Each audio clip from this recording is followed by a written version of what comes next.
Ajak Mangut, Abuja. UK inflation has fallen according to the latest data, while markets have been expecting a rise. Inflation fell to 6.7% in August, down from 6.8% in July. The government has pledged to bring inflation down to around 5% by the end of the year, with Finance Minister Jeremy Hunt saying there's more work to do.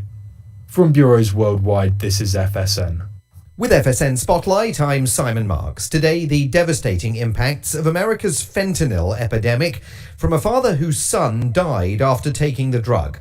Jim Raw is pushing for fentanyl to be declared a weapon of mass destruction in the United States after his son Tom was killed in 2015 after taking a single dose of the drug that had been posted through the mail to a dealer in the United States by a cartel in China. It's become the number one killer of Americans 18 to 45, and that demographic is widening. It's infiltrated all the way into the poorer areas where they thought that they were going to get a Percocet or they're going to do a line of cocaine or do whatever to party for a night, but they don't know they're getting fentanyl, and their family finds them, and in the most horrible ways. It's now going beyond the 18 to 45-year-olds. That demographic's getting wider, and it's killing babies and children through incidental contact because the material is so prevalent here in the United States. And he argues that fentanyl could become a terrorist weapon used against the US by the country's enemies who might seek to take advantage of its addictive qualities. Jim Raw's organization, Families Against Fentanyl, won an $18 million judgment against the Chinese cartel held responsible for killing his son, though the suppliers remain out of the reach of US authorities. To recap the top stories, a ceasefire has been confirmed in the contested Nagorno-Karabakh region between Azerbaijan and ethnic Armenian forces. The first cargo ship carrying Ukrainian grain arrives in Romanian waters using the new Black Sea route, which aims to avoid Russian naval threats. Nigeria's president calls for an end to military coups, extremism and economic exploitation in Africa in his first address at the UN General Assembly. And UK inflation has fallen according to the latest data, while markets had been expecting a rise. That's the latest feature story news. Simon Gaitan reporting. You're listening to Northern Light Public Radio on 102.7 KCHW. Tooele.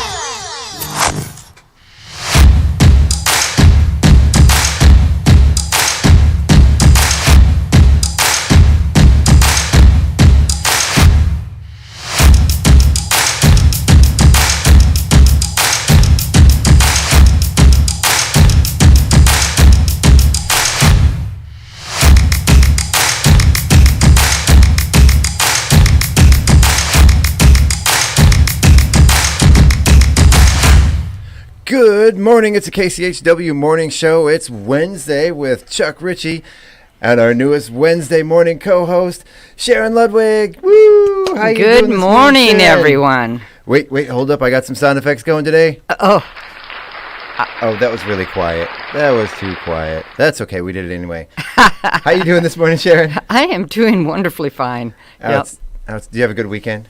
Yeah.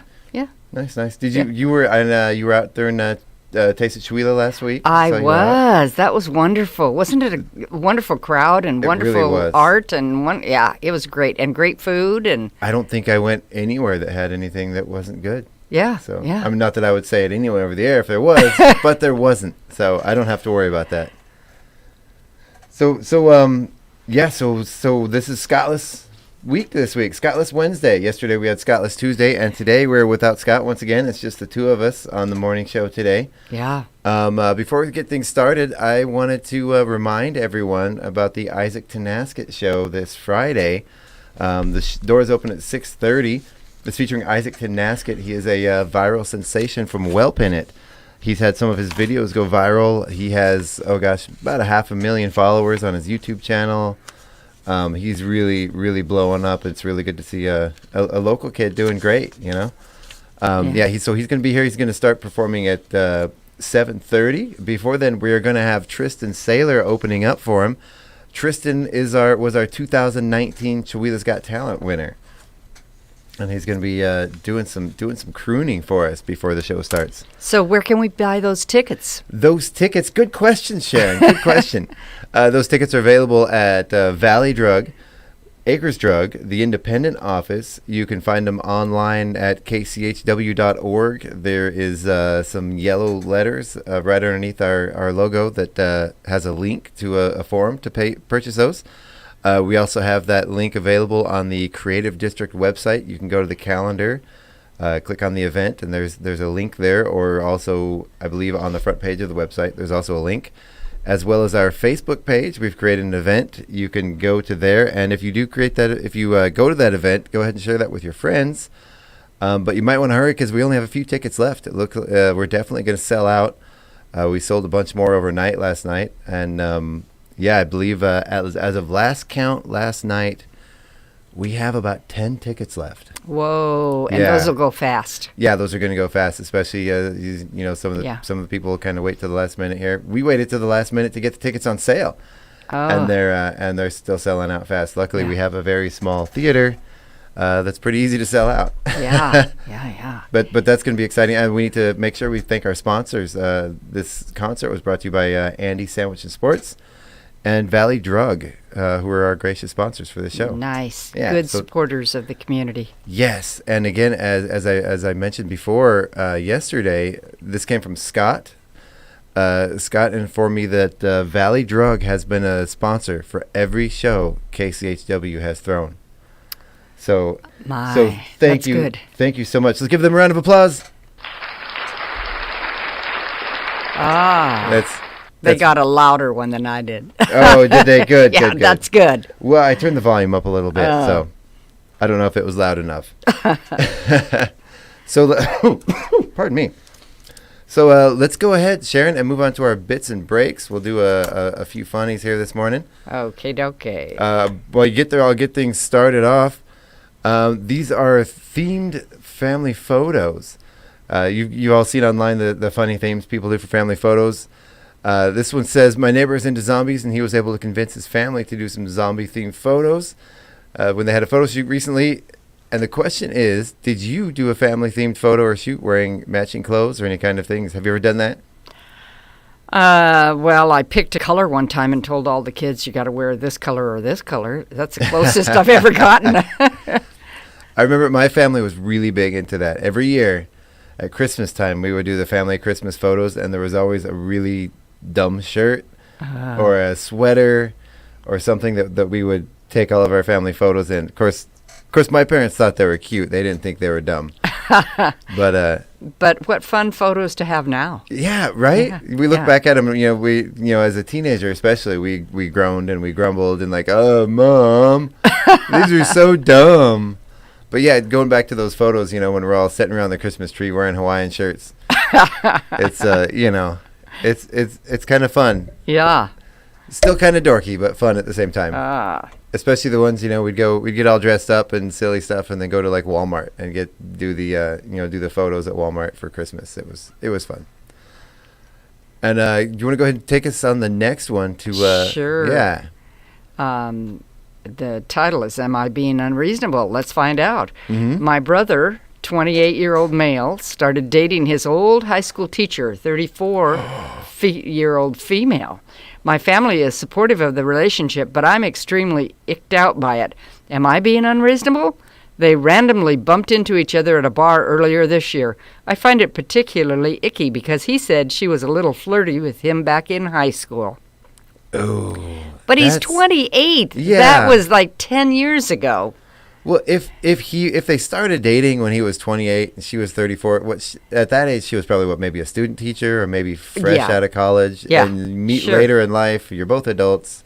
That's really not that. I mean, I don't think that's icky. That's the same age difference between me and my wife. Yeah.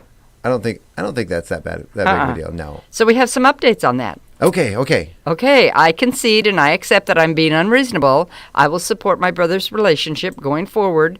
Nevertheless, I still find my sister's comment extremely disturbing. Update number 2. I texted my brother saying sorry. He said he can share me a nude of her because he bets I'm curious what she looks like naked. Yeah, I'm starting to think my brother's actually the creep in this relationship. Whoa, what? That's terrible. No. Wow. Yeah, that's definitely, you're not being unreasonable on that one. No. Don't share that, Yeah. brother. All right, we're gonna move on from that one quickly.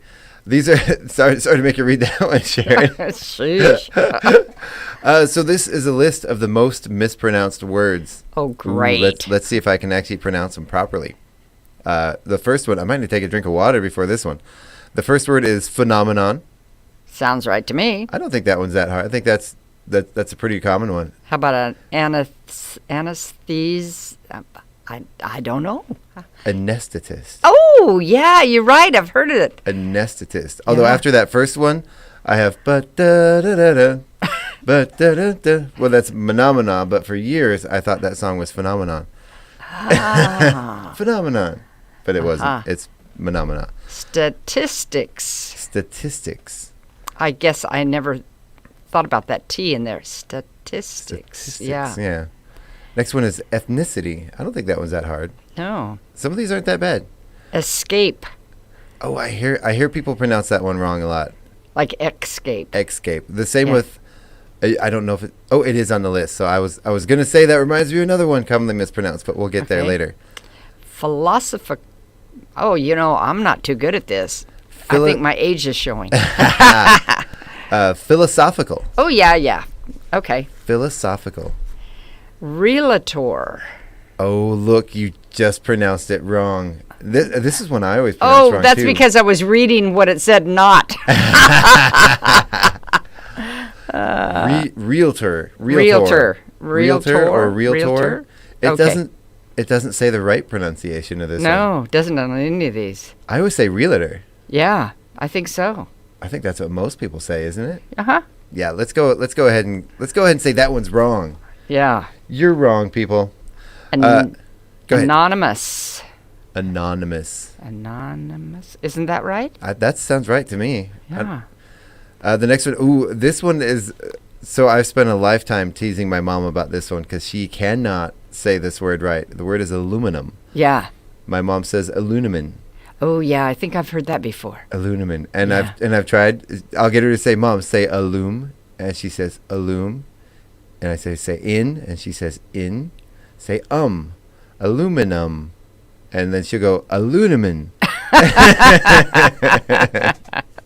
All right, go take this next one. Espresso. Espresso, kind of similar to escape. Yeah, because I even spelled it with an X the other day. Espresso. I have seen coffee shops that spell it espresso on their coffee shop Oh. on their menu, not to be funny.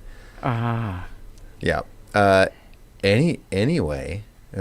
Because people say anyways. Anyways. Oh, yeah, Anyway. that's what they do say. Anyways, that's what we went to, or anyways. Yeah, anyway. That's harder. Anyway is much easier to say, I think. Yeah. I've always, since I was a kid, I've had problems with those S sounds at the end of words. Hmm. I'm working on it, people. Next one is itinerary. That sounds right to me. Itinerary. Itinerary. Some of these don't seem that hard. Yeah. All right, take the last one. Here. Jewelry. Is that right? Jewelry. Jewelry? Yeah. Yeah. You know, I have a hard time with brewery. Oh, yeah. Brewery. A lot of times I talk about things at the brewery. Yeah. Brewery. And I have a friend, instead of saying spaghetti, she says spaghetti or something. I don't know. Spaghetti. Yeah, something. She mixes it up. Spaghettini. All right, let's go ahead and go back and forth on this one too. These are 4 things you didn't know yesterday, Sharon. Oh, I didn't know that the world's oldest known recipe is for beer, and furthermore, I didn't care. I can see that because originally beer was a way to preserve harvest. Yeah. A way to preserve your vegetables or your crops, your wheat crops. You could ferment it and have it all season long and have some fun side effects. Okay. Well, this George Washington's salary as America's first president was $25,000. 25. That seems like a lot of money for the 1700s. It does. That does. Adjusted for inflation, his salary would be around $780,000 today. So the question is, and I don't have the answer, what does our president make? $400,000. Oh, so George Washington made more in adjusted Right. for inflation. Inflation. Poor presidents. Maybe they should put in for a raise. No. That's a hard job. They should get paid. That's practically volunteer at $400,000 a year. I'd volunteer for $400,000 a year. I volunteer for much less than that. Yes. Is this? Go ahead. It's mine, I think. In 17th century English hospitals, a child's weekly diet included beer. Yeah. I wonder if it was as strong. We did a little bit of traveling in Europe, and they have beer on the menu in McDonald's, but it's a much less potent or I think strong or I think whatever. it's more actually. It depends on what you're looking at as far as the handcrafted beers tend to be higher volumes. Yeah. Which probably is what it would have been, but a lot of the American beer is only like 3.5%, which is really low. Yeah. So, and then per capita, more people in Alaska walk to work than people in any other state. Well, is that true? You lived there. I live there, and there are a lot in Anchorage, especially. There's a lot of established bike trails and walking trails, and I do think people use them a lot. It's really weird, and I always thought because I had roommates that did it, that rode their bikes to work all year round in Anchorage, in Alaska, and there's a pretty robust trail system that the city does a pretty good job keeping clear. And there's a trail system that runs all the way through the city of Anchorage where you can get anywhere in the city without ever having to actually be on a road. Wow. There's trails that run under the roads, through pipes and then alongside creeks and alongside the highways, and you don't ever have to. You can get anywhere you want, and other than leaving the trail to get to the specific building you want. Right. Yeah, you can pretty much go all the way around, and then there's the Tony Nose Coastal Trail, which is I believe about 70 miles of bike trails that run around the coastline around the peninsula there around Anchorage, and it's a pretty beautiful trail system. I would have never thought. So tell me, when does it snow and when does it quit snowing in Alaska, in Anchorage? It starts snowing about the end of September, between there and the middle of October, and it doesn't stop snowing usually until April or May. And so they have to keep snow off those trails that long? Yeah. Wow. Yeah. So they have little teeny snow plows. Yeah. Usually I think it's like four-wheelers or something where, now they probably have those side-by-side things that they probably just run through the trails with. But it's weird because growing up in Alaska, I come down here and I'm like, man, the roads here are terrible during the winter. Oh. And, I'm like, oh, I live from Alaska. I can handle this. But no, you can't, because in Alaska they actually know how to take care of the roads during the winter. Aha. I will have to say that the Chewelah, though, actually does a better job of maintaining our roads than, say, Spokane. Oh, yeah. Yeah. Yeah. Yeah, so thank you, everyone, for doing that. All righty, moving on. We didn't have a whole lot for the bits and breaks today, so we are going to go ahead and move on to News and Nuggets, which is... Is it down or up? No, it's go all the way up to the top, Sharon. Pardon everyone while we give Sharon a lesson here on... She's still new, and we're here without Scott running the show and trying to pick up the slack and do well. Sharon, News and Nuggets. Yeah, well, Sharon looks that up. According to a new survey of moms, the average mother feels like a bad mom 156 times a year. Social media plays a big part in that. The study found that 65% of moms use social media, while 26% do not. Unsurprisingly, those who use social media are 4 times more likely to feel like bad parents compared to those who don't. And the majority of American moms who have heard of momfluencers watch their content. 83% of moms that use social media watch momfluencer videos. But 65% of those moms feel more insecure after consuming this type of content. You know why? It's because people take those pictures of that one clean corner of their house and only post the good. And yeah, have you ever seen those where they show you what happened before the shoot or what's happening around it? Yes. And then they just zoom in on that. It's just amazing because it's total chaos, around it. I follow one. Her name is Chris. She does hilarious videos. She plays a bunch of different characters, and she's done some of those before. All her videos are great. She's super famous. She has millions and tens of millions of followers, and she does all these funny videos, but sometimes she does behind the scenes, and she always has like a little spot just on camera that she's filming, and it's clean, and then they'll do like the time lapse of her like moving to another location and then like pushing the stuff out of the way so she can film again. Oh. But yeah, she's amazing. Yep. All right. Tell us about Mexican doctors and aliens, Sharon. Oh, well, I've not ever heard this story, so I thought it was interesting. Remember the two aliens laid out in front of elected officials in Mexico's Congress? I heard something about that, but I didn't click on the story because, meh. Yeah. Even though most of the world laughed at the so-called aliens, Mexican doctors have conducted tests on the alleged remains, finding no evidence of assembly or manipulation. The tests were live streamed on YouTube, and experts stated that the alleged aliens belonged to a single skeleton and were not assembled with human objects. He also suggested that one of the specimens showed signs of being alive and in gestation, possibly containing eggs. Wow. The bones of the specimens were described as strong and light. Approximately 1/3 of their DNA is unknown. Despite skepticism from experts, the Mexican politicians are considering passing a law acknowledging the presence of aliens in Mexico. Wow. They also found an audio recording from them. I think we have a clip of that here. Hold on. Oh, yeah. Wow, that was something, right? Yeah. I think it's funny. All this stuff's come out lately. We've had people testify in front of Congress that aliens are real. This is happening, and I just think we're so there's so much other stuff going on right now, and we're pretty much culturally accepting that we can't possibly be the only planet with life on it out there. That it's kind of like so. Yeah. I just wonder why they bother with us. Oh, yeah. Like, what's the point? Who? I don't know. But is it just to point and laugh? yeah. Well, years ago when I was in high school, we saw some flying saucers. There were 4 of us. Can I tell this story?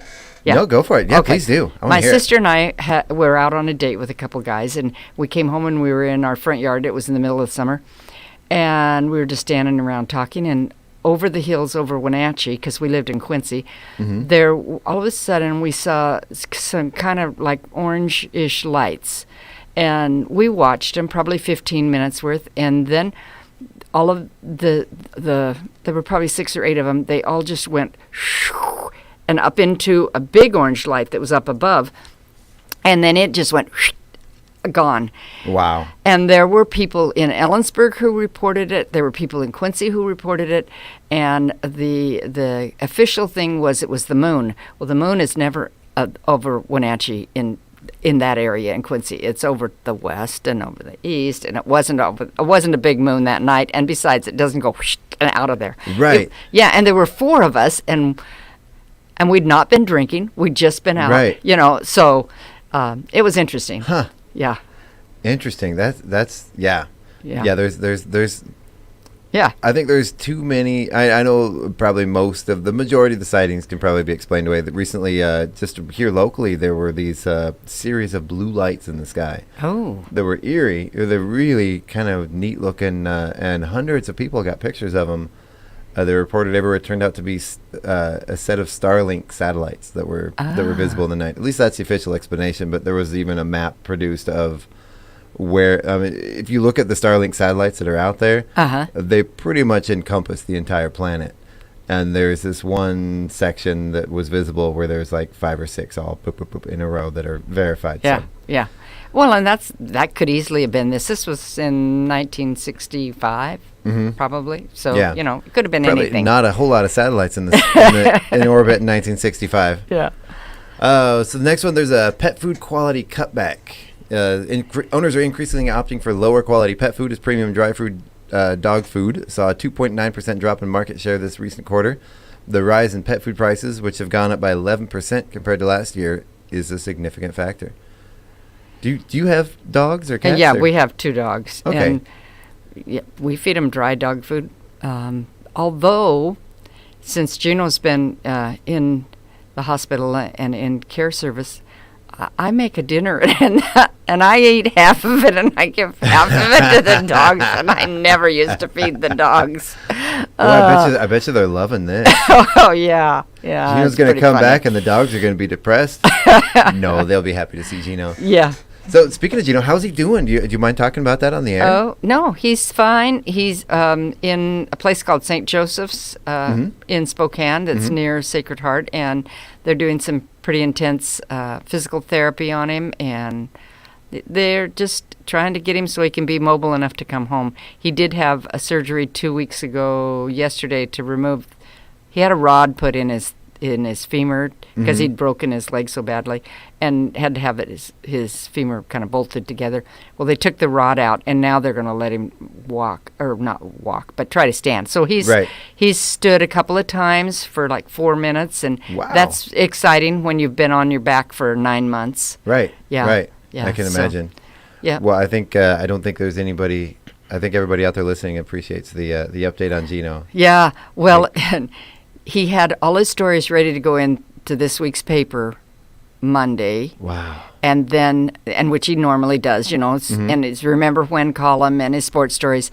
And his computer got accidentally dropped off of his little table, and it broke the inlet, and so it wouldn't work. Oh, no. So the administrator there took it to Best Buy, and they're getting it fixed for him. Oh. But in the meantime, he missed the deadline. There's not going to be a football story. There's not going to be a Remember When. Oh, no. Because it was all on that computer. And he feels really bad. It's really great that he's still writing, though. I bet you it's nice to have some normalcy. Yeah. While he's going. And then I spent quite some time a couple years ago at the same hospital in the neurology unit. Uh-huh. And that's one thing they always said is, because I was involved with the creative district and some other projects and doing the morning show. And, at the time you get down, you're like, oh, I don't want to do any of that stuff anymore. And they're like, no, you really don't, They're like, can't tell you, but you should really keep doing the things that you normally do outside of this, because it will help you transition back to normalcy. Yeah. And if I hadn't have stayed doing that, if I hadn't have taken my therapist's advice, I wouldn't be here right now. So, yeah. Oh. Yeah, so I'm pretty excited. And if he has a therapist, I called him Vlad the Therapist. Are you familiar with Vlad the Therapist? I don't know. He was one of my favorite therapists there. His name is actually Vlad. And I used to joke around, and I would put on my best Vlad the Therapist is coming. I'll have to find out. Yeah, he's actually a very sweet man. He wasn't tyrannical at all. So the next one, go ahead, about what makes our kids happy. Oh, Sharon. Parents, do you know what makes your kids happy? It's you. That's according to a survey by the Associated Press. Researchers asked more than 1,000 teens what gave them the most satisfaction, and guess what? The number one answer was spending time with family. Hanging out with friends was number 2. The big surprise, money and material possessions ranked near the bottom of every teen's list. Wow, but those are the ones you always hear about the most. Yeah, yeah. I guess they're spending time with you to ask you about buying them stuff, right? I think so.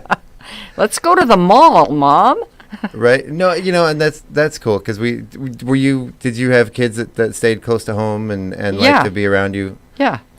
I think our kids are they're our best friends, and I think of course they're teenagers and they do the teenager thing, but it's nice. Like right now, next week we're gonna go to Spokane and hit all the thrift stores. And we did that. Yeah, that took the kids. Yeah, and they want to go with Mom and Dad and go thrifting. And at one point we were gonna go 2 days ago, and I wasn't able to go because I had too much stuff to do. And they said, "Oh, that's okay. We'd rather wait a week until you can come with us, Dad." Oh, so that kind of warmed my heart. Yeah, yeah, it was sweet. I liked it. Next one, if your hubby has been letting himself go a bit lately, here's why. Men give up trying to be trendy and cool at the age of 46.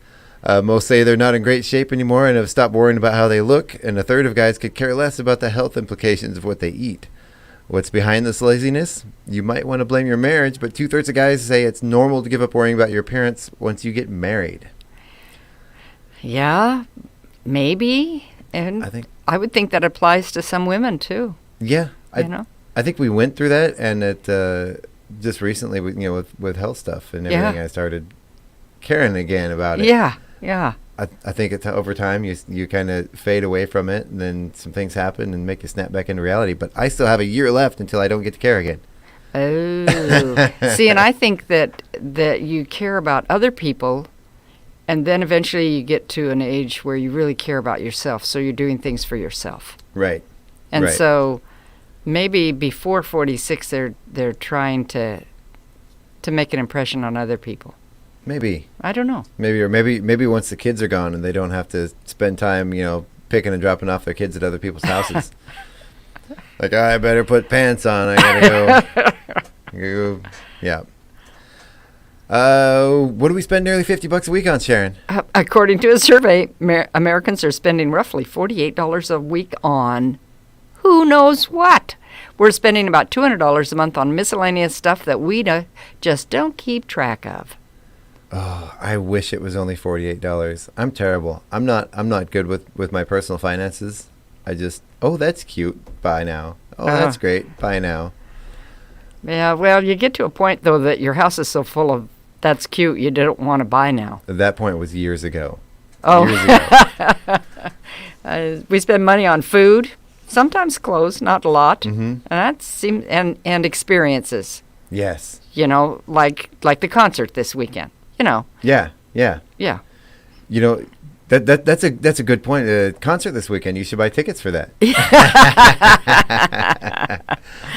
One of my biggest problems is suddenly remembering that thing that I was going to look for months ago, and then I'll go on a rabbit hole, and I'll be like starting to look that up, and I'm like, oh, there's this thing too, and oh, there's this thing too, and all of a sudden my shopping cart has 8 things in it from that one thing that I really didn't need 3 months ago that I forgot to look up from a random conversation. Yeah.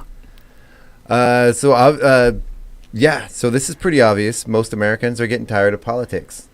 I know. I mean, we need them. We need it, but I wish it was a little more civil, and I wish it was a little more. I guess civil's still the best word. Sane. Yeah.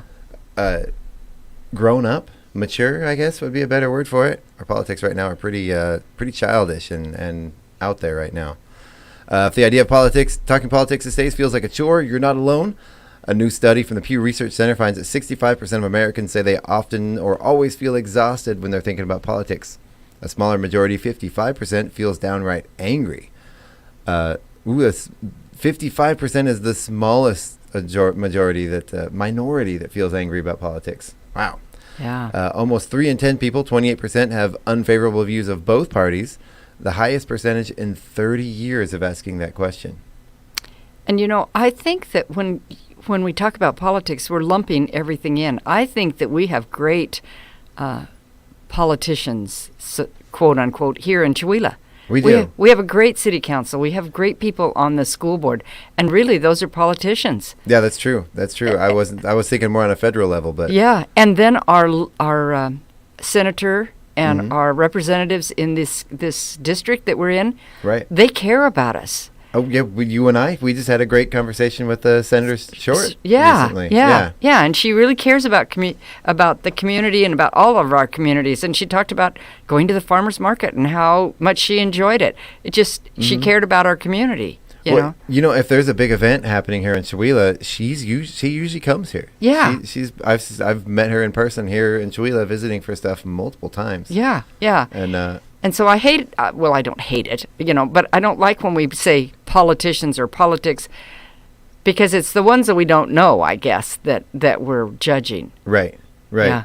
And I'll have to say, I've spent a lot of time in city council meetings recently, and I've gone to some in the past, and our current sort of body of our city council members are really kind of a refreshing breath of air. It seems almost weird to say that, but it's true. There are some definitely opposing viewpoints and people that don't agree on things. Right. But man, they're very civil. Yeah. They have good conversations. They work things out. They have recently there was an issue where one city council member was adamantly against something that was already pretty much had support from everyone else, and through civil conversation and community interaction, we're able to not just get their way, but actually convince all the other city council members that, okay, you're right. Thank you for pointing that out to us. Oh, yeah. And it was, I was like, what? I was going in there like expecting to have to bring popcorn for a fight, and man, they just were really, really impressive and just worked it out like adults. Yeah. I'm was fortunate enough to serve on the city council for about 20 years. Mm-hmm. And I was on a committee with Jean Descharmes, who was lived in this community, and he's since passed away. But we'd be on committees together, and we'd hash out a lot of stuff in the committee. Yeah. And so we decided together that sometimes those hashing outs we'd do in public too, not mean-spirited, but he'd sometimes play the devil's advocate, or I would, so that the community could see how we got to our recommendations. We would bring up things, and I think that a lot of that is really good, because we need to see how they get to the recommendations that they get to, not that they just come in and tell us and rubber stamp type things, because a lot of work is done in committee work, a lot of work. Yeah, and I've been working on a couple projects that I would say I've actually got some friends now. I mean, not in any kind of influential way. They would never do that. But just on a personal level, there's a couple of people that I really, really. I mean, I like them all actually right now. But there's a couple of them that, really. They know really, you. They listen to you. Yeah. And that's what we want. Even if they go the opposite direction in their decision, they listen to us and weighed what our decision or our opinions, and I like that. Exactly. Yeah. Go ahead and take us on this next one, Sharon. There's a. Yeah, this one's terrible. Oh. The family of a 14-year-old girl is claiming that she was targeted by a member of the crew on an American Airlines flight. The incident allegedly occurred on September 2nd during a flight from Charlotte, North Carolina to Boston. According to the family's statement, the girl was directed to use the first-class bathroom by a male crew member. He then entered the bathroom before her, informed her that the seat was broken, and re-entered the bathroom after she exited. It was at this point that the girl discovered an iPhone taped to the back of the toilet seat, apparently used to record her. The family took a photo of the device before leaving the bathroom. The family has expressed shock and distress over the incident, but has not yet filed a lawsuit. Law enforcement officers met the plane at the gate, and a flight attendant was escorted off the flight by Massachusetts State Police. The FBI is now the primary investigating agency due to the incident occurring in the air. Wow. Yeah. Wow. Yeah. That's let's go ahead and move on to that. Yeah. Let's go ahead and move on to the next one. That's a good lesson for me to read ahead and say, hey, why don't you go ahead and skip that one, Sharon? Yeah. Wow. Residents of a town in Vermont are asking tourists to stay off their private property during the fall foliage season. Sleepy Hollow Farm near Woodstock has become a popular spot for leaf peepers due to its picturesque views. However, residents say the influx of visitors has become overwhelming, with people walking on their property and flying drones overhead. In response, the town has implemented temporary road closures from September 23rd to October 15th. Residents are also crowdfunding to hire sheriff deputies to manage the closures and increase signage in the area. The residents have offered alternative places in Vermont that are open to the public as alternatives to their private property. That's been a problem around here too, especially around where the sunflower farm is. Yes, on the way into Spokane. Yeah. People go through there and trample the fields and pick the flowers and cause damage. And want to have pictures with the sunflowers in the background and everything. Yeah. And I know they've tried setting up one area for people to come and charge like $5 fee to to come and take pictures. I think that's a great idea, and they can make a little money. Yeah. People can get their pictures. Yeah. We are through the Creative District. We actually have a proposal on the table that we're trying to find funding for to create a kind of a self-guided tour, working with local property owners that are willing to let people come on, to map out. Okay, you can come on this piece of the property. You can use it. You can set up and paint here. You can take photographs here. I think that'd be really, really a valuable thing to have for the not just artists and people wanting to explore the area, but for the property owners that are okay with it, but only certain areas. Yeah, a while back, maybe before you moved here, the Chihuahua Arts Guild would do a garden tour in June, and you you bought tickets and you went, and they had a map, and we went all over and toured people's gardens. I just loved that. It was so much fun. Yeah. I think that'd be a good idea to bring that back. You guys, Yeah. you guys plan any plans on bringing that? Was that something that died during COVID, or? No, it was before that. But I'm not really part of the Arts Guild. I mean, I pay my membership, but I don't go to the meetings, that kind of thing. I love what they do, though. The Arts Guild is. Well, they did the Taste of Chihuahua, yes. right? Yes. Yeah. So they maybe whoever did that maybe they ran out of gardens, or maybe that person no longer liked, Yeah. Yeah. But there are some, drive around town, there's some beautiful yards and gardens out there. Yeah, and there were some out in the country that we'd drive to, and you'd never would you ever get to visit those yards and gardens. Oh, yeah. Yeah, except for during that time. It was great. I set mine up to be like that, to be a beautiful garden. I have 22 raised beds, all sort of in like this sort of maze pattern sort of thing, and promptly ignored it. And now it's been weeds for the last 3 years. Haven't done anything with it. So go ahead and tell us about this Iowa man's collection of nativity scenes. Okay. He, an Iowa man, has been awarded a Guinness World Record for his collection of 2,324 nativity sets. Mike Zaz, who has been collecting since the 1950s, recently set up his collection in a bank to be officially counted. Zaz said it took 6 weeks to set up all of the scenes.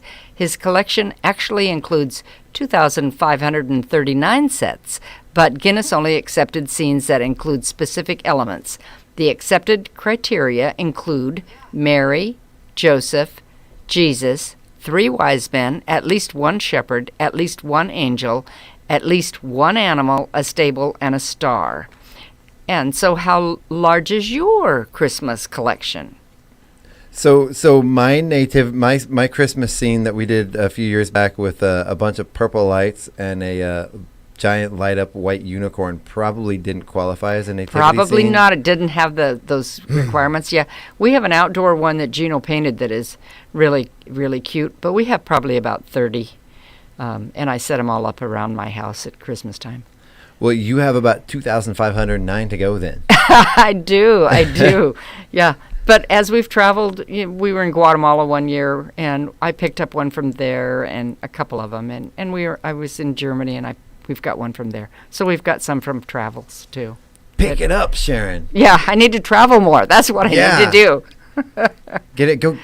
Go get a second mortgage on your house or something, and spend it all on nativity sets. Yeah. There you go. Got some catch up to do. Then I'd have to buy a storage unit to be able to store them.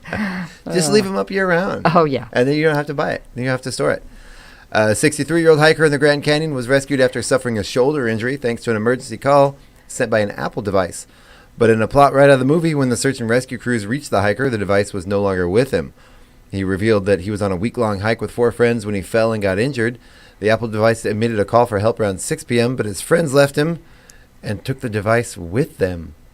What? Fortunately, rescuers were able to land a helicopter near the hiker's location and provide him with medical attention. So I think that we don't know the whole story. Did they leave him to go find help? What? We don't know what happened. Well, you would think your friend is injured, you're going to leave and go get help, which is a common thing to do. Right.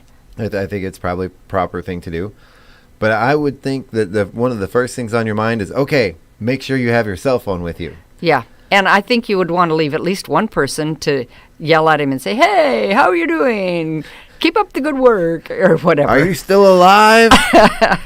Ooh, that was inappropriate. Yeah, it was. Sorry. Did I just do that one? I did. Go ahead and take us on the next one. Okay. A fossilized jawbone discovered in a cave in eastern China has perplexed scientists with its combination of both ancient and modern anatomical features. The bone, estimated to be 300,000 years old, may have belonged to a previously unknown species of archaic human. Ooh. The puzzling mix of features in the jawbone suggest a possible new branch of the human family tree. Ooh. Yeah. Well, Crazy. So let's go ahead and move on. We got about 8 minutes until our break, and we are going to go ahead and move on to trivia. Look, I even have a little sound effect here. Okay. Maybe. Oh, it's not playing because I don't have the volume up. That's okay. Okay. That's okay. We're going to go ahead and move on to fun and games. It's time we're going to see what Sharon can do with trivia this morning. Okay, so I'm not going to look Yeah, up no cheating, Sharon. Yeah, okay. No cheating. Scroll up. Yeah, I mean, not that I can tell if you're cheating, but, you know. You can by my answers. Okay, so again, these trivia, this is a little bit of a vague question. Okay. Let's see if we can give you a couple of hints to figure it out. Around 500 year, 500 billion of these are thrown away. And it's something that you probably don't use in the mornings. Oh, well, that would be coffee cups. Yes! I was Ding, ding, thinking ding. water bottles, but then when you said don't use, I don't drink coffee, so that would be it. There you go. Here we go. We got one for Sharon. Oh yeah, that doesn't work. We're having some feedback from one of I used the channel with that sound effects I set up, so we're not going to be using those. I thought I had it. We had no sound effects yesterday, and then I set up this little board in here, and it sounds terrible. It sounded great yesterday. That's good. That's the thing that happens. Okay, Spy the Lie. The former First Lady Nancy Reagan's Secret Service code name was Rainbow. The world has about 56 million millionaires, and the average person loses $150 gambling each year. Which one's the lie? The millionaires. That would be wrong. Oh. The average person loses $350 gambling each year. Oh, really? Yeah. Average person? But see, I don't gamble, so I was thinking that, well, I'm not average. Yeah, I wonder if they count lottery tickets in that. Or lottery, I consider lottery tickets I guess that's gambling. a gamble. Yeah. Yeah. I don't, we go to the casino occasionally with my wife, very rarely. And we go with $20 each. Yeah. And once that $20 is spent, we're done. We don't put any more money in there. Do you ever come home with money? Never. Not once. They count on that. We've had times where we've been we went a few weeks ago, and we were up about $300 in like minutes. Like we were there like 10 minutes, and we're like, well, we should probably just go, right? But then we're like, well, we just got here, so Yeah. we were gonna have dinner, and And that would have paid for a lot of $20 visits. right. It would have. Yeah, we were gonna have dinner and ice cream and all that, and then but we're like, no, and then we ended up, we left with nothing. We left having a good time. That's good. That's good. Okay, so here's a riddle for you. Let's see if you can figure this out. A man who can't speak wants to buy a toothbrush. By imitating the action of brushing his teeth, he successfully expresses his desire to purchase a toothbrush to a store clerk who points to the correct aisle. Now, if there's a blind man who wants to buy a hammer, how should he express that to the clerk? Well, a blind man? The answer? This has got to be really funny because you're laughing. I I don't know. I guess he does a hammering motion, but I am perplexed. I don't know. Okay, you give up? Yeah, I do. He should simply open his mouth and say, "I would like to buy a hammer, please." Oh yeah, because he can speak. Oh, how silly. All right, so we're about to head into the break, but before we go, I forgot to read the weather earlier, so we'll go ahead and do that. We got about 5 minutes till our break starts. Today for the high, we have a high of 64 degrees. Shower or two possible this morning with partly cloudy skies for the afternoon. High winds, we're going to have, the high of 64, sorry. We have some light winds today. It looks like the wind's dying down a little bit. We've had a windy last few days. Yeah, we have. Yeah, a low of 45 overnight. Warming up a little bit tomorrow with a high of 70 degrees, partly cloudy skies. Looks like that rain is going to die down. 68 for Friday with 46 for a low overnight. 71 on Saturday, partly cloudy skies.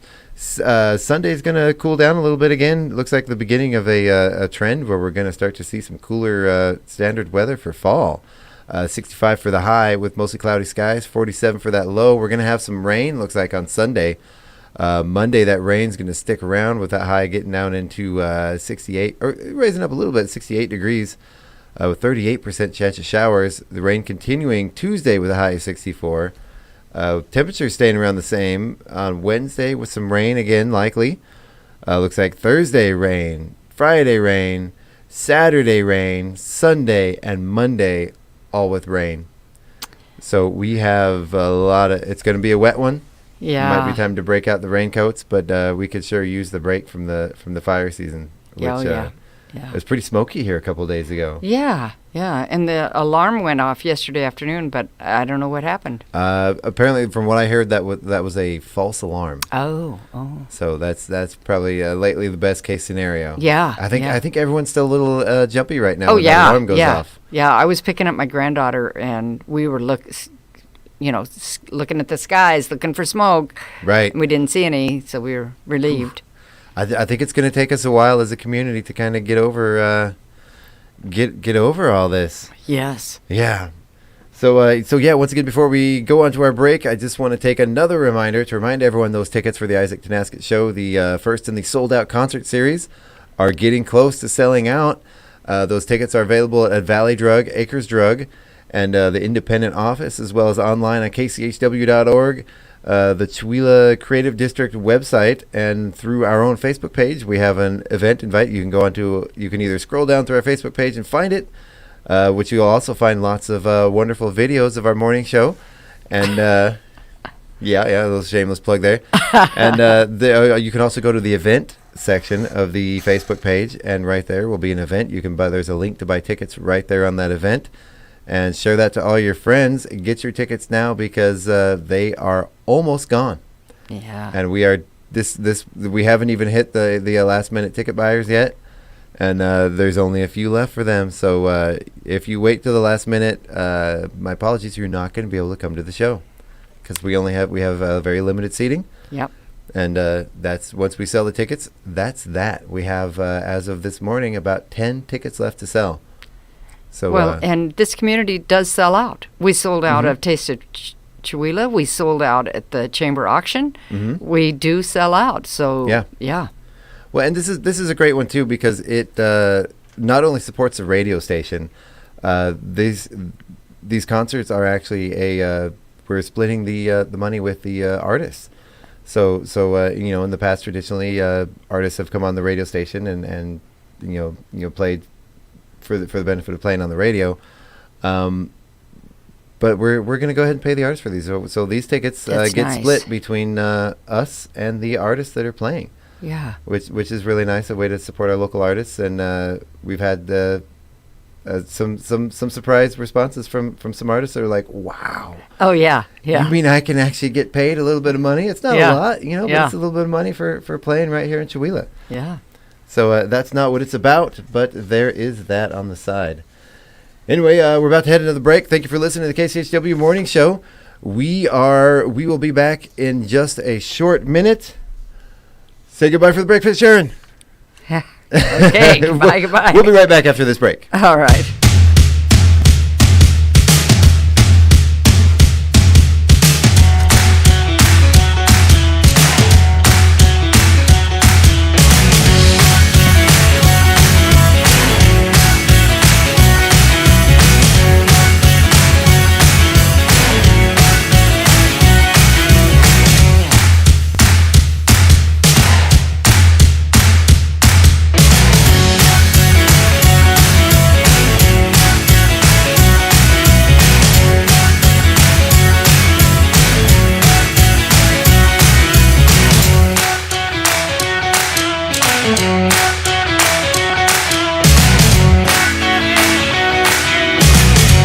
It's 8:16.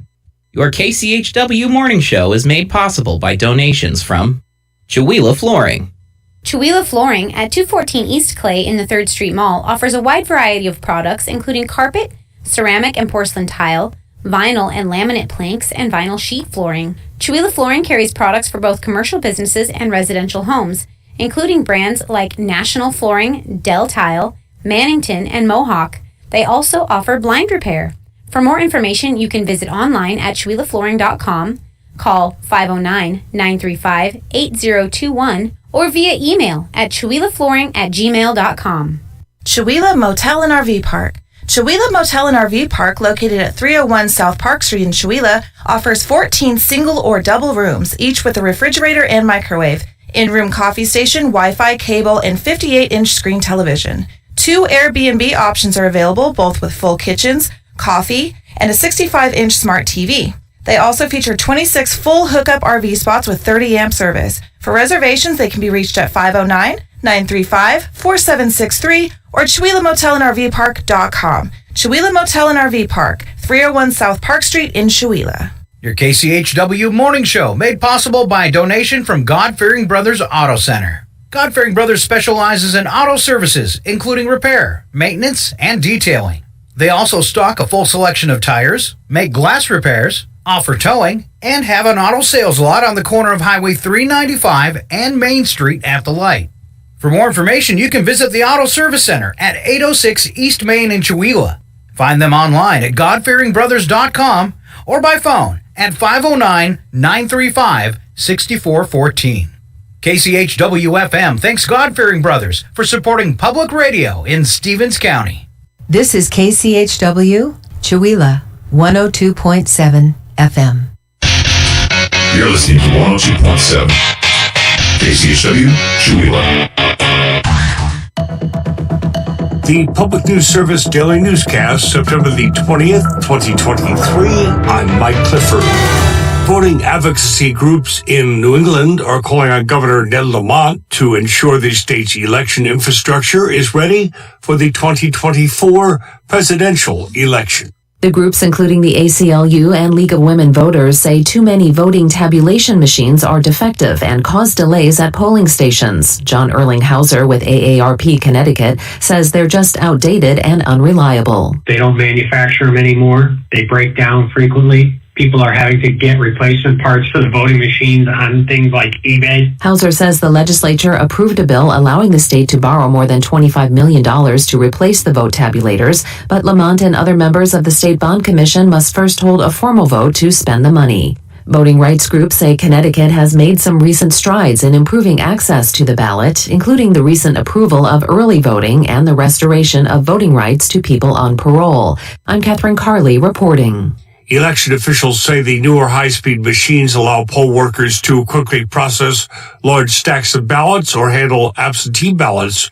Meantime, the battle against misinformation on the internet is formidable, but researchers have found some tactics that could help mitigate it. We get more from Eric Keganoff in this National Academy of Sciences, Pulitzer Center on Crisis Reporting, Washington News Service collaboration. Jevin West is an associate professor in the Information School at the University of Washington and a co-founder of the school's Center for an Informed Public. He's also the co-creator of a digital literacy course, aptly named Calling BS. West says one strategy for fighting misinformation is something he puts on a sticker for his students. Think more, share less. Just a very simple little statement, which is think more, so sort of take a little bit more time to source things before you share it, and then just share less. So think more, share less. Another method for lessening the impact of misinformation is inoculation. That is, helping people on social media better recognize false information when they see it. Just over half of Americans believe the U.S. government should take steps to restrict false information online. That's according to a Pew Research Center study out this summer. The House of Representatives canceled a scheduled key procedural vote Tuesday on a temporary government funding bill hashed out by the GOP. Republican leadership pulled a vote originally scheduled to advance a stopgap measure to fund the federal government through October 31. That from CNBC. They report the U.S. faces a government shutdown if Congress fails to pass a temporary funding measure by midnight September 30th. The House Speaker, Kevin McCarthy, supports a temporary funding measure, but he has faced opposition from hard-right members of the GOP. This is Public News Service. In recent years, Alabama has faced a critical need for Medicaid expansion due to ongoing struggles with the state's healthcare system. Approximately 300,000 people find themselves in a coverage gap where they earn too much for Medicaid but still cannot afford private insurance. Debbie Smith, director of the Cover Alabama campaign at Alabama Arise, says the lack of Medicaid funding is impacting critical healthcare infrastructure. So we've had about 8 rural hospitals close since 2010. And a recent report commissioned by the Alabama Hospital Association also showed that 33% of rural hospitals are at immediate risk of closure, with 50% of rural hospitals being at closure total. She says by expanding Medicaid coverage, Alabama can reduce suffering of people who lack health care, drive economic growth, and address the state's high maternal and infant mortality rates. Shantia Hudson reporting. Alabama is just one of 10 states where workers lack access to quality and affordable health care that is due to limited Medicaid coverage. Meantime, open enrollment for health insurance for the coming year through the Affordable Care Act starts November 1. More on that for the South and our Danielle Smith. Last year, Tennessee's uninsured rate was 9.3%, according to the U.S. Census Bureau. Tennessee Justice Center Executive Director Michelle Johnson says open enrollment enables people to buy affordable, comprehensive health insurance that can protect their savings and their family. One thing that I think many people are concerned about is, can they afford the premiums? And in a wonderful way, the federal government is subsidizing the cost of premiums. And so the vast majority of people who are applying will be able to get a plan for $10 a month or less. The Inflation Reduction Act included a provision to extend these premium subsidies through 2025. So the same subsidy that are in effect this year will continue for 2024. Finally, we head to Virginia, where environmental advocates are looking for protections of old-growth forests. In 2022, President Biden issued an executive order to have old-growth forests across the U.S. inventoried. Sam Evans is with the Southern Environmental Law Center. The responsibility there is for the Forest Service to figure out what's the healthiest mature forest, what mature forest is on the best track to restore that, and sort of leaving it alone, letting it age into old condition. Perhaps there are other mature forests that aren't in good condition, and maybe we can focus on those for timber cutting. Environmental groups are reluctant to see these trees cut down since they help stave off climate change. Studies find old-growth forests can store between 41 and 94% of the total carbon stock of all trees. This is Mike Clifford for Public News Service, member and listener supported. Here are some radio stations, big and small, your favorite podcast platform. Find our trust indicators at publicnewsservice.org. KCHW is online at kchw.org. Listen to the live stream, find out about station events, memberships, local weather, and volunteering. You're listening to KCHW 102.7.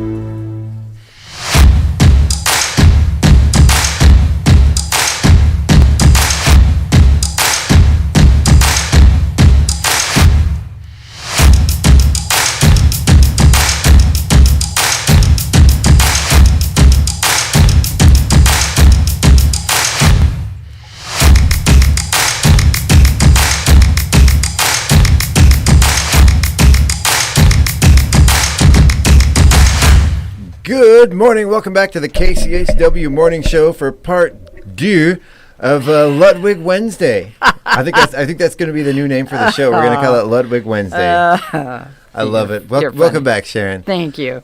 So before we get things kicked off, just another quick reminder, as if I haven't talked about it enough. Tickets for sale. Isaac Tanaskett Show on Friday. Our opening guest is Tristan Saylor, winner of 2019's Shwela Got Talent. And he's really good. I've heard him, but I've not heard the other one. And, I got to say, he came in yesterday to, kind of meet and talk about some things and ended up staying here for like 3 hours.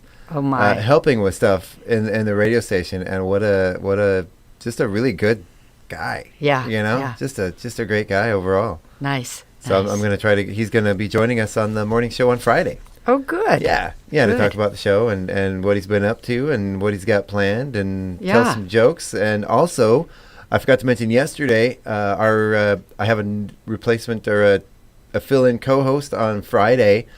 It's going to be our Chwela's very own, Joel Zinski. Oh, good. Is going to be our morning show co-host on Friday. I'm really looking forward to that. Joe is a character and a half. Yes, he is. He's a go-getter, and he does a lot of stuff for the community that nobody knows about. I know. He's just a quiet worker. Yeah. And I've been kind of working with him on a couple film projects recently, and one of the last film I was on his team for the 50-hour slam, and we actually won the Viral Vote Award. Our film won right here in Shwela. We have award-winning filmmakers right here in Shwela. Nice. And that was a project with him and K.S. Brooks and John Urosco, who was a filmer for the photographer for that, the cameraman. Yeah. Yeah, it was good. So Sharon's going to bring us some local events from her her notes over there for the local calendar and local events. Okay. So first thing tonight is Pechacucha at the Quartzsite Brewery, 7 o'clock. It's a free activity, but they do ask that you do a little donation. They have a donation jar. They like to make $1 a person, which is what a deal. Yeah, it is. That's a lot of entertainment. And you know what? I feel terrible because I haven't been announcing that on the radio every day, and I should have been. Oh, yeah. That's a huge event. And the talent that they have, it's a 20 slides, 20 seconds each. Yep. And they have, looks like 7 people. Mm-hmm. And so we've got, or maybe 6. P.D. Volker, who is going to show step-by-step construction of a display boat built for Dodson Jewelry in Coeur d'Alene. Cool. Joe Wilczynski is going to show some film work and stage work, and that's cool. Go Joe. Yeah. Tracy Manley will be doing some details on visual fiction, and I'm reading as I'm going, and I'm skipping things. It's not. Oh, never mind. Okay, Wayne Peterson. Now, that's the first one. I don't know him. Oh, do you know him? I do know Wayne. Yeah, he's a metal sculpturist. His wife is our secretary on the board of directors for the Creative District. Nice. Yeah, he's going to, on his work at Rusted Fish Design. So that should be very interesting. He says he works in steel, aluminum, wood, plaster, and stone. Aluminum. Yes. And then John Sebastian, who is relatively new to the area in the last couple of years, and he came to a production meeting, and what an interesting fellow. Yes. Yeah, we interviewed him on the radio before the Art Talk, before he was featured at the Trails End Gallery. Yeah, so he will be doing Magic in the Metaphors. Yeah. Yeah, are you familiar with his artwork? I just saw what he did down at the first Thursday. Yeah. Him and his wife Linda Hyatt Cancel, both phenomenal artists. Yeah. And really, they've come to our area from the big cities. Yeah. And there's rumor that he might be getting involved with the theater. Yes. Yeah. He'd like to direct. He'd like to put on some shows. Yeah. So he came and talked to us. Yeah. And Tim Nielsen will be presenting The Art of Design from Concept to Completion. That's just a variety of things. And what a fun night that's going to be tonight. I wish I could. I keep missing them. I have concert tickets to a show in Spokane tonight that I can't. Oh, I can't yeah. Go. Well, it starts at 7, and to get a good seat, you want to be there a little early. Yeah. Because it packs. It gets packed in. The last time we were able to go to one, it was packed. Yeah. And then, of course, we have our continuing pickleball today at the golf course from 9 to 11:30. I don't know how long that they will continue, but I would think as long as the weather's good, they'll still be playing pickleball 3 times a week. Right. I don't have a deadline on it. You only have 30 minutes to get up there. You better get going. Yeah. Get your pickleball rackets. Yeah. Tomorrow, Thursday, the Center for the Arts is doing a special, it's called Salish Day, and it's not open to the public. It's for area schools. Sometimes we've done for 5th graders. I believe we're doing for 7th graders. They usually start with a kind of a powwow in the park. They have different classes. They have classes in the museum. They have some classes in our building in the Center for the Arts. They often have displays out by the creek. They sometimes have set up teepees and set up how they fish and salmon fishing and things like that. Wow. I don't know exactly everything that they're going to be doing this year. It's always a surprise to me, and it's always so fun. Wow, so not open to the public, but no, it's really neat that they're doing that. Yeah, it's part of their social studies for area schools and our school, and there's about 5 schools that participate and bring busloads of kids. Yeah, when we moved here, because I grew up in Alaska where the native culture is pretty much just integrated into the mainstream culture up there. It's just part of life in Alaska is native culture, and I'm finding around here that we have some work to do. We do. And yet they were here first. we're on their land. Yeah. So we should it would be great to see some better relationships built and try to get some of that those relationships back with the communities near us. Yeah. And Thursday also, if you're a volleyball fan, volleyball will be home against Medical Lake here at Jenkins High School. Friday, pickleball. Again. Back again at the golf course. Yeah. Bring your own pickles. Yeah. The Reader's Digest, which I get, and they're the Bible of print material. Mm-hmm. I believe everything they put in there. Anyway, they had an article on pickleball in this last month's Reader's Digest. Nice. Yeah. And it's been around quite a while. I was surprised. Yeah. Well, I believe last Friday we played a short video on the station during the morning show explaining the rules and the origins of pickleball. Oh, fun. It was a funny video. Yeah. It wasn't real. And also Friday, American Legion is having Friday night karaoke. It says Craigmire. Okay. Yeah. From 8 to 10. So if you're into karaoke, that sounds like fun. Ooh, that sounds like a late night over at the Legion. Yeah. Party animals. Yeah. Look at you guys go. Also, there's a home football game, against Okanagan tomorrow or Friday night. JV game first, and then a varsity football, and also the Tenasket Isaac Tenasket concert. Mm-hmm. Oh, and I should have these in order of what happens during the day. Farmers market is during the morning. So from 11 to 3:30. Yeah, correct. Yeah, and they're winding down of all the produce that's in your garden. So, and things are just so good this time of year. I just had some zucchini in a stir fry the other day, and it was just so good. And I had some crookneck squash, and it was just so tasty. So it's a good time to get that fresh stuff. Is it not too late in the season for the zucchini and squash? Yeah. No, it's not. Because like I said earlier, I didn't grow my garden this year, and there's always these all these memes and this talk about people that grow too much zucchini and squash and how nobody wants it. Yeah.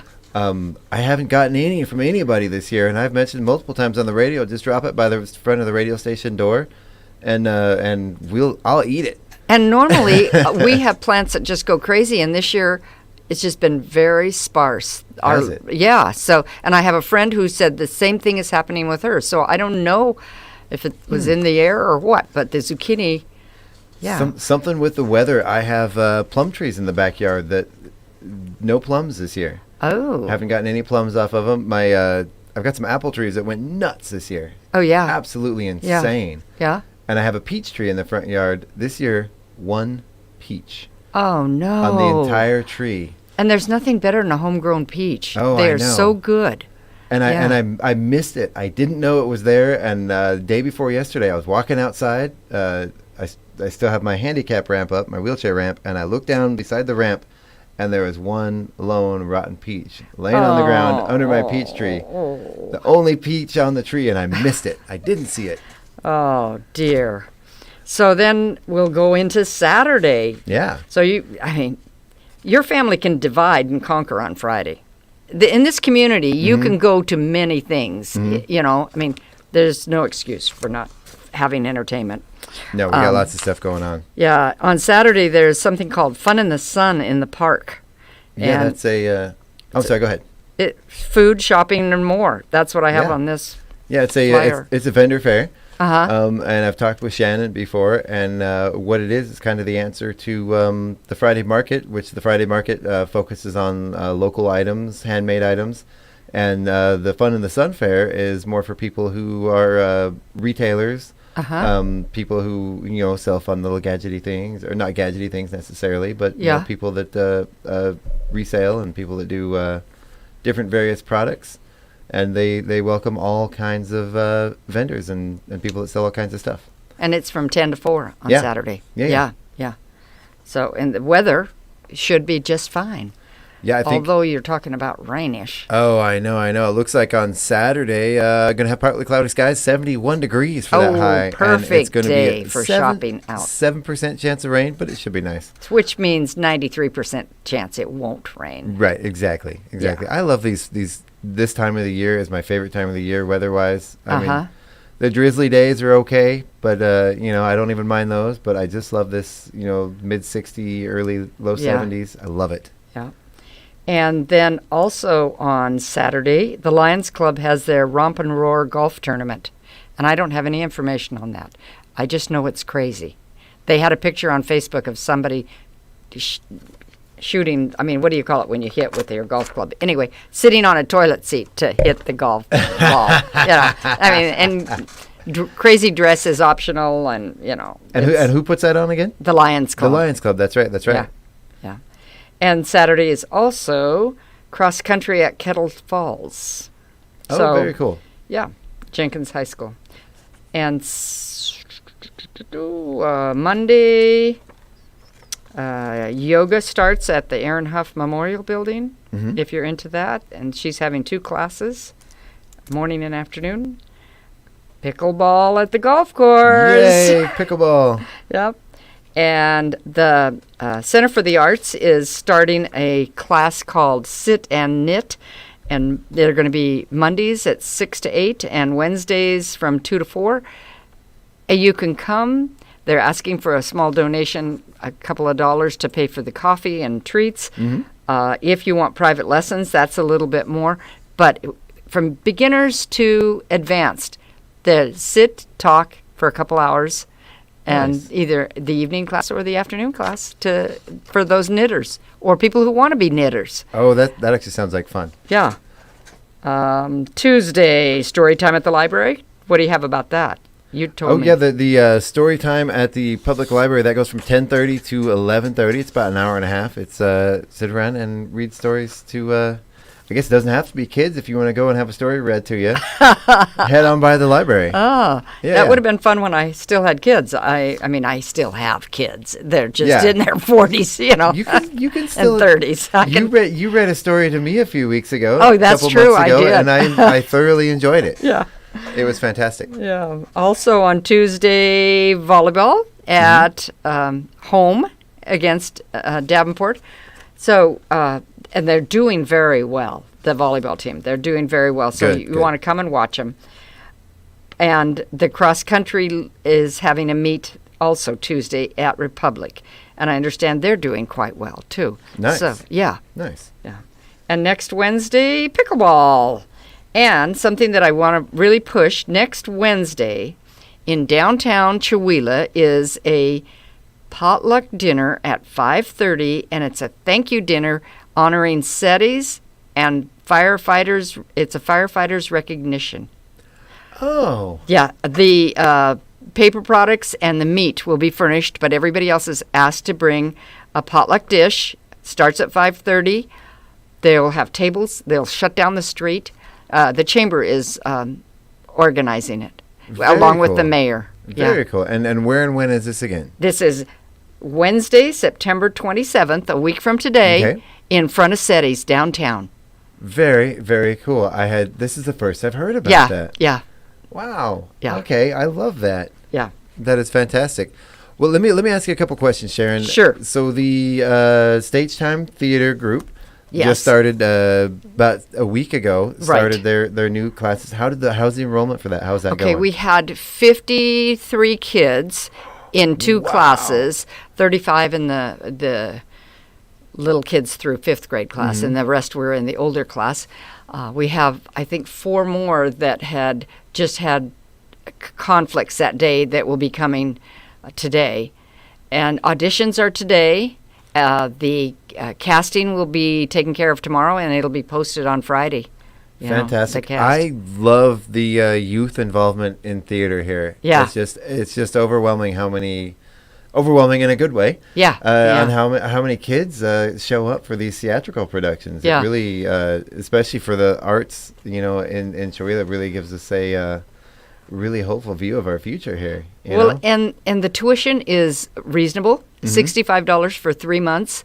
We have scholarships available. The Arts Guild has their Rainbow grants available too. We had one girl last year that got a Rainbow grant, and they asked you to pay it back. So she stayed after class and swept the building and cleaned up. And nobody really knew that that's why she was doing it, was to pay for her grant. Wow. Yeah. Oh, that's fantastic. Yeah. So what I love, how many of these kids stick around after they graduate and eventually either go off to college or stay here. How many of those kids then go on with the adult theater? Well, Meredith Carey was one of ours, and she is very involved. I think she lives in Texas, and anyway, she was the star in Cabaret. Maybe that was it. Okay. And Gino did a big write-up in the newspaper about her. Nice. Yeah, and so we've had some. Ben Evans went on to do lots of commercials when he was living in Europe and things like that. But I've heard Janet say, my wish is not for you to be a Hollywood star. My wish is for you to enhance your life, do whatever you do, but be involved in the theater or in culture the rest of your life. Well, I've done some theater, and I think the biggest thing, I did a lot in high school, and I'm kind of getting back into it in the last year or two. One of the biggest takeaways, just that feeling of family and the friendships you make. Yeah. They one play, you have friends for life. Yeah. Spending that much time together and getting that close. And you have friends that are different ages. That's, they separate you in school. Right. Because they have to, Right. And unless you're in a one-room schoolhouse or homeschooled, but so the theater puts those little 3-year-olds with seniors in high school, and they're, you see them interact and how they help each other and they love each other, and they interact out of school time or out of theater time, right. So they see each other, and they're friends. They're friends because of that family business. Exactly. Yeah. I heard a woman at a presentation one time out of Colville, and somebody asked her where she got her training and stuff, and she said, I used to be afraid to talk, but I took Janet McLaughlin's Stage Time Theater, and I was able to get up and talk. And she credited the start of her being able to speak in front of people to Stage Time. I was so impressed with that. That is phenomenal. Yeah. Got a round of applause for that. Okay, and then I just have a couple that are coming up at the Bing Crosby Theater on September 28th and 29th is a show called Rising Tide at 7:30, and our own Melanie Huff will be one of the 5 presenters. That is so cool in Spokane. She will be, doing her dance. Fantastic. Yeah. And I don't have the information in front of me. I forgot to grab it before this morning, but also I'm going to add to that one more. On the 30th in Spokane, I will have that information. I'll get it for tomorrow's show. K.S. Brooks is having one of her films premiered during the film festival in Spokane. I believe it's at the Bing Crosby Theater, but don't quote me on that. Yeah. I will get the proper information. That? That's September 30th. Oh, so you could go to the Bing Crosby Theater 2 days in a row. You could go down and stay overnight. Yeah. and hit both of them. And I think that's where it is. Don't quote me on that. I will get the proper information tomorrow. Then it's shameless self-plug. I will be in that driving a beautiful classic car. Ooh. And acting like a jerk. Sorry. Also coming up, and I just want people to know about some of this cultural things ahead of time. Woodlands is putting on a special called Roaring Waters. And it's on September 30th at their theater, and it's honoring the cultural legacy of Kettle Falls. Okay. Yeah. Very cool. And they will show fishing sites, geography. They'll have a guest council member from the tribes. Anyway, it's a benefit for the Inchelium Cultural Research Center and the Kettle Falls Historical Center. I just think that sounds interesting. They've got a picture of the old Kettle Falls before it was flooded on their flyer. Wow. So we should have some fun things. And other than that, that's all I've got coming up that I wanted to, we'll go into more next week again. And we'll have pickleball again. Yes. You know, Sharon, I'm glad you're here, and I've told people since the day we agreed to do this, that if anybody in Chewelah knows more about what's happening in Chewelah than Mike Bench did, it is Sharon Ludwig. Oh. So thank you so much for coming on and filling us in on everything happening in Chewelah. There's always so much going on. Yeah. Well, and my sources are the same sources anybody else could have. Yeah. The Independent, sports school calendars, the Arts Guild newsletter, Creative District newsletter, Chamber newsletter.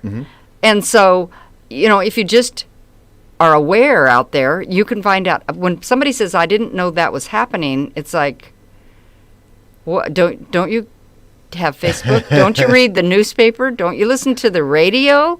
We've got good communication in this town. You just have to do your part to listen. Well, and I know, again, before, I know we're talking spending a lot of time on this, and we do need to get moving on, but before we do that, the city is currently, there's nothing as close to being produced yet, but they're trying to work on a central calendar to where every organization can have their own calendars and have their own events, but then this one central calendar will actually, through a series of programming, will actually reach out and grab all of those events from all these other organizations' calendars and compile it on one central calendar. So everything will be available on one calendar. I hope we have some control, because on the Center for the Arts, I have rehearsals and things like that on my calendar that I really wouldn't want on a public calendar. It's still in the discussion phase, and it'll be worked out with each of the organizations. Yeah, because there are some things that we really would like on a central calendar. Yeah, exactly. Absolutely. And I think it would really be beneficial to the city to have somewhere that people can go that has everything. The Chamber's done a pretty decent job of getting stuff on there, but but it's impossible for one organization to know everything. There's so much stuff going on. So yeah, exactly. Speaking of local calendars, I have our local birthday calendar, and today we have, what is the date today? It's the 20th. Sorry, I was almost on the wrong day. You know why? Because I'm on the wrong month. I'm like, it is not Sunday.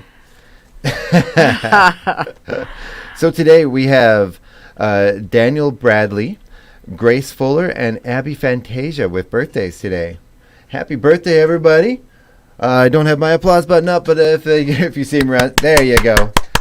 If you see him around town, point and laugh. Tell them we're talking about you on the radio. Don't point and laugh at people. That's rude. Unless they're your friends, then do whatever you want. Also, I want to remind everyone that if I didn't just read your name off this calendar, it's because you didn't submit your information to the local Lions Club calendar last year. Their submission deadline is coming right up around the corner. It's the 25th, I believe, is the deadline this year to get your name on the 2024 Lions Club calendar.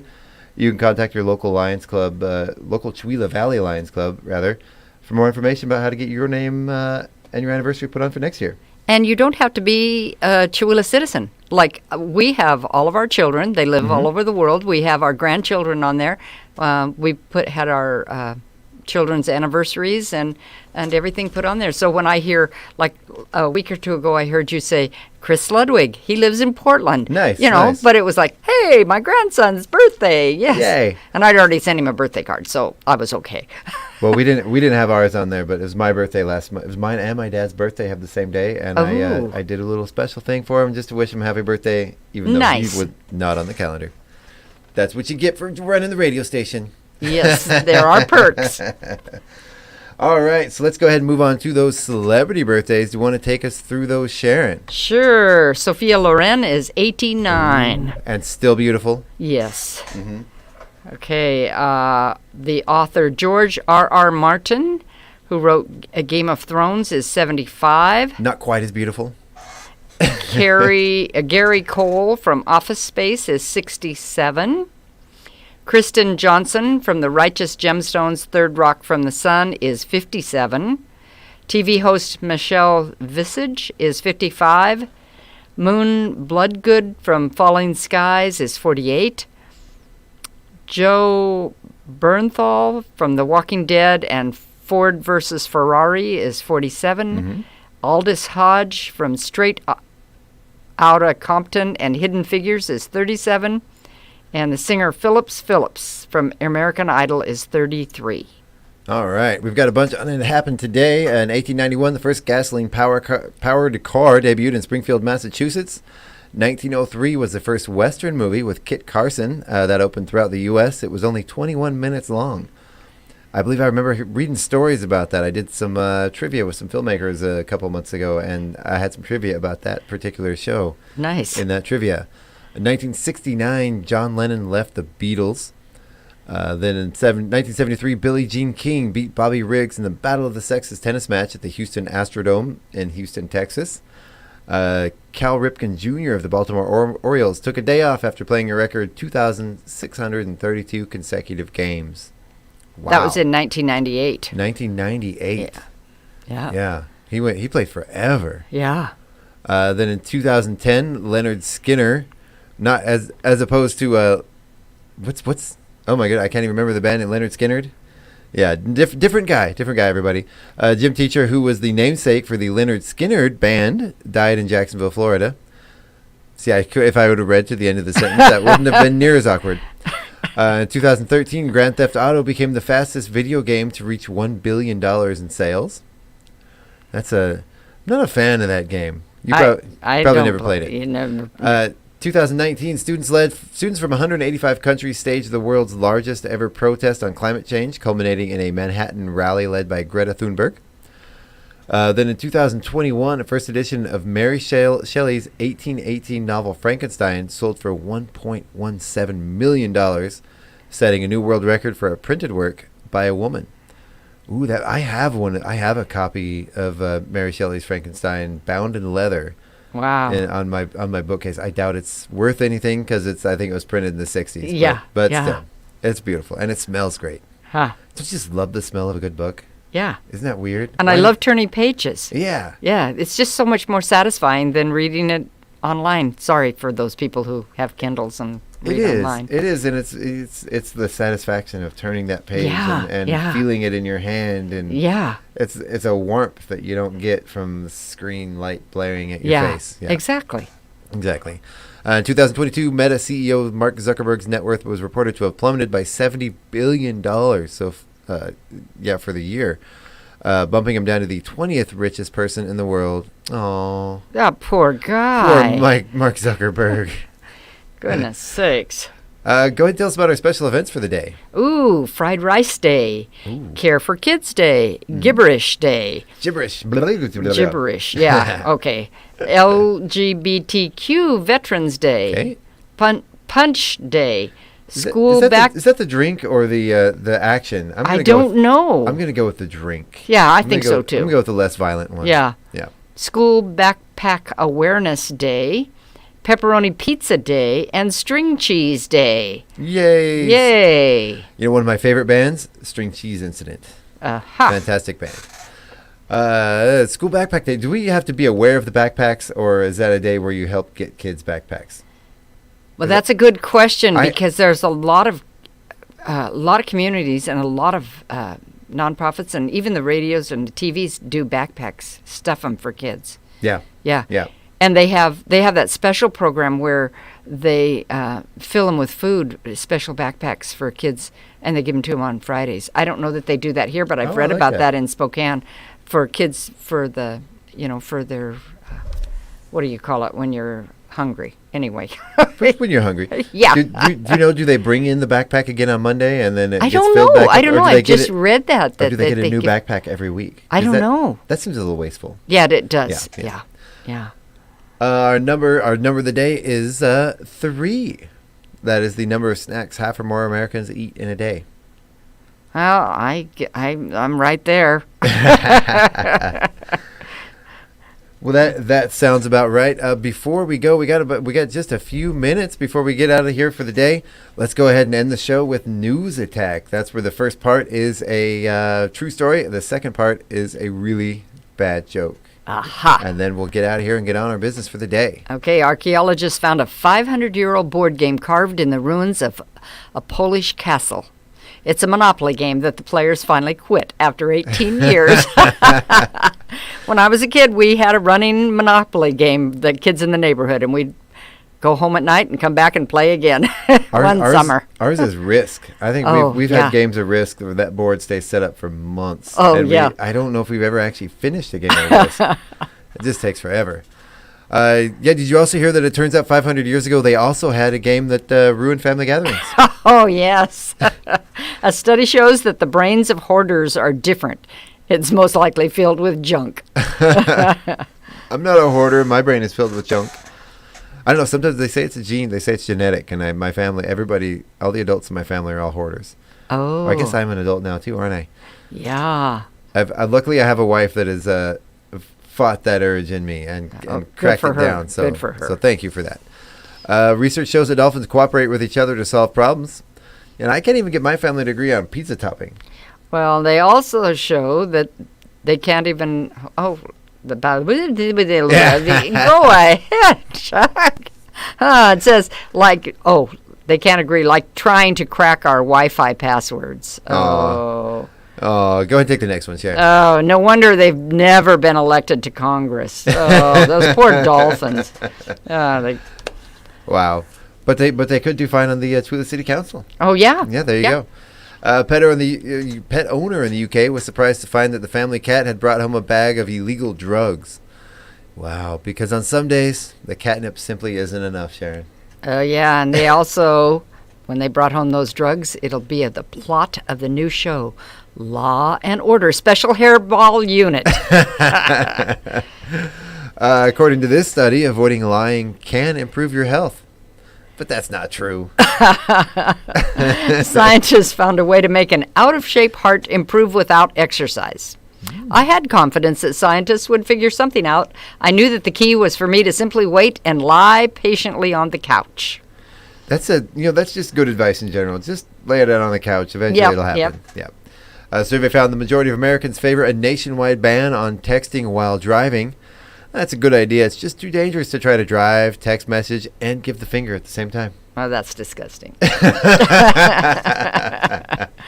All right. Well, that just about wraps us up for our morning show today. I'd like to thank Sharon for coming in today and being her second week as our new Wednesday morning show co-host. You're doing fantastic, Sharon. Thank you. It's fun. We love having you. Don't forget, what do we have going on tonight around town? Anything happening tonight? Pechacucha. That is right. Yes. Pechacucha. Yep. That's always a great event. Make sure to go out and check that out. 7 p.m. Where is it? At the brewery. There you go. You heard it here first. All right, Sharon, thank you so much for joining us. We will be back tomorrow. It is going to be myself and Alan Milani joining us for the, I guess, Two Amigo Thursday. It's been last week we didn't have Alan. This week we're not going to have Scott, but we're going to go ahead and give it a shot anyway. And do we know where Scott is? I don't know. Last I heard, that's a good question. Last I heard he was stranded in Texas with his flight delayed. Was unsure if they were even going to be able to have the flight happen or not. I haven't heard any updates. He's not updating it on Facebook this morning, so maybe I'll give him a text after the show and see where he's at. Yeah, we need to have one of those little follower things like my daughter has on her kids. She knows where they're at because her phone tells her where their phone is. You know, we could post that on the Facebook page and just have everyone in Tooele. Yeah, finding Scott instead of finding Scott. Nemo. Finding Scott. We could put a little red striped hat on him. Yeah, a little ball on top. That would be fantastic. All right, everybody. Once again, thank you for listening to the morning show. Don't forget those Isaac Tenasket show tickets are about to sell out. Those tickets are available at Acres Drug, Valley Drug, the Tooele Independent Office, online at Tooele, KCHW.org, TooeleCreativeDistrict.org, or on our Facebook page. You can go to the event section, and there's a link to buy your tickets right there. There's only a handful of tickets left. We sold, how many more did we sell during the show, Sharon? One. We just sold one more during the show, so that means we have about 9 tickets left. As far as I know, I haven't been able to check online yet to see how we're doing. So get your tickets now. And don't count on coming at the last minute. There's limited seating. And no standing room. I'm going to go ahead and say there will not be tickets available at the door because we will definitely be selling this out. Yeah, yeah. So get your tickets now. Once again, thank you for listening to the KCHW Morning Show. We will see you back tomorrow morning. Goodbye, everybody. Goodbye. Have a good day.